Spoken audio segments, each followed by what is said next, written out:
યાત્રાધામ અંબાજીમાં ગબ્બર પરિક્રમા મહોત્સવનો ધામધૂમથી પ્રારંભ થયો છે। 5 દિવસ ચાલનારી આ પરિક્રમાનો સાંસદ પરબત પટેલના હસ્તે પ્રારંભ કરાયો છે। મોટી સંખ્યામાં શ્રદ્ધાળુઓ ઉમટ્યા હતા।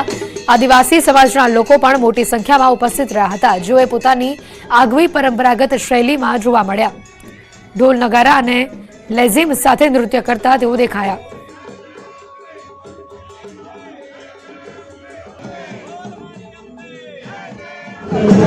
અમે પહેલી વાર 51 જે પાલકી છે તે યાત્રા સાથે 51 પાદુકા અને 51 સંઘ સાથે આ પહેલી વાર દરેકે દરેક મંદિર ઉપર એક સંઘ અર્પણ થશે।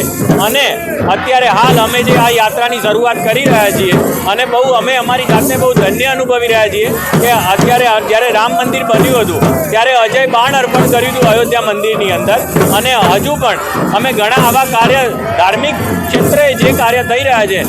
આ પરિક્રમા રૂટ નહોતો, જંગલમાંથી અમે લોકો કરતા હતા અને આ જોઈને પ્રેરણા મળી અને એકાંત શક્તિપીઠ બની અને અત્યારે આ 20મા વર્ષમાં છે અને અન્ય ગ્રુપ પણ બધા જોડાયેલા છે। જેમ ગિરનારની અંદર ગિરનારની પરિક્રમા થઈ રહી છે, એવી રીતે આ ગબ્બરની પરિક્રમાનો મહિમા વધે એ માટે અમે કરી રહ્યા હતા। આજુબાજુના જિલ્લાઓમાંથી અને બનાસકાંઠાના સમગ્ર જિલ્લામાંથી મોટી સંખ્યામાં માઈ ભક્તો આવે એવી અપેક્ષા છે।